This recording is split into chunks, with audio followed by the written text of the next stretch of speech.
perpetuities and interest-only loans. Wouldn't it be great if any time that you spent money, the same amount of money would automatically show up? This is the idea behind a perpetuity.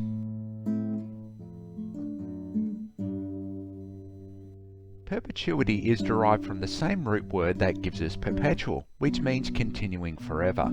So a perpetuity is an amount of money that continues forever. So as the interest is earned, you only spend that amount. A payment of $24,000 is received from a $600,000 investment at 4% per annum. So interest here will increase the investment, but payments will decrease the investment. When we look at this problem, 4% of $600,000 is $24,000, which is the exact same amount as the payment. This means that the interest and the payment are equal and in balance. So this will mean the amount of money that you have will remain the same. We can see this in the recurrence relation. V0 is equal to 600,000. The next number in the sequence is equal to 1.04 times the previous number minus 24,000. After the first year, when we calculate it, we end up with 600,000, the exact same amount that we started off with, and it'll be the same the next year and the year after that. So we could simplify this recurrence relation as V0 is equal to 600,000 and Vn plus 1 is equal to Vn. A perpetuity graph is incredibly boring. It starts at 600,000 and just keeps going like that forever. This is a straight line that never goes up or down.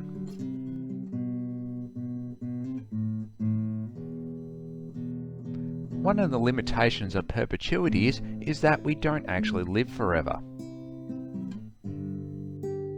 That means that when you die, you pass that money on to someone else, which could be a good thing, but it's just something to consider. Perpetuities can also go out of balance, because we need the interest and the payments to be equally weighted.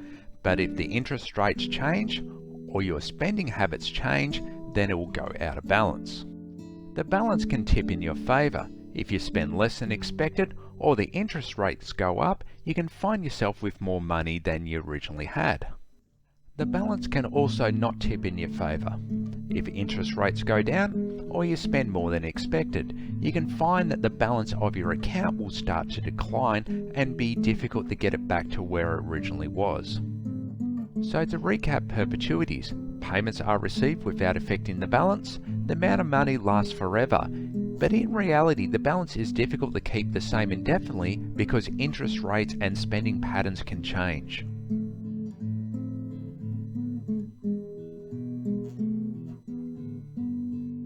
Some people feel like a loan is like being trapped, but imagine a loan that lasts forever. An interest-only loan is where the amount of interest that you pay is equal to the amount of interest, so the balance remains unchanged.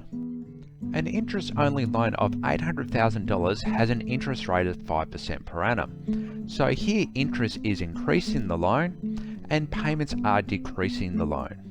For our example, 5% of 800,000 is 40,000. This is the same as the amount being paid.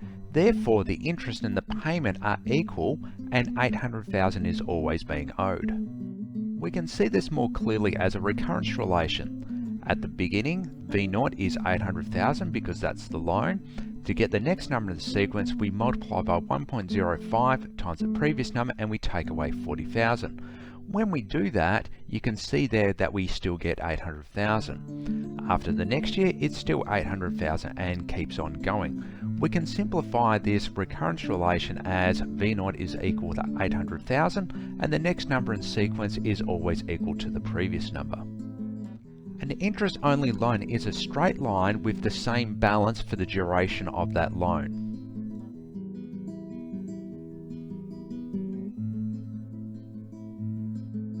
The first limitation is that if the balance of a loan never goes down, you will always owe money. Just like a perpetuity, interest and payments are in balance. But interest rates can change, and so can spending habits. But a perpetuity has a greater ability to be able to bring things back to balance. An interest-only loan is more like a cliff edge, where higher rates, unexpected spending, or loss of income can create real danger. An interest-only loan can lead to a debt spiral, where, when you miss a payment, late fees will be charged. More interest is owed, the payment increases, therefore you're more likely to miss the next payment. More late fees are charged, more interest is owed, payment increases, and so on. Having an interest-only loan makes it more likely that you'll experience negative equity. If you buy a house and after a number of years you still owe the same amount, and if you can't pay the loan, you will incur extra interest and fees. If the increase in the value of the home is less than the increase in the extra fees, this is negative equity. And what it means is that you could end up with no house and still have a debt. So to recap interest-only loans, payments don't reduce the amount owed. The loan is balanced, but if you have unforeseen expenses, you could end up owing more than what you originally borrowed. There are some advantages of interest-only loans, but the risks need to be well understood before consideration. So to review, perpetuities and interest-only loans maintain their balances throughout. Both have limitations, but for different reasons.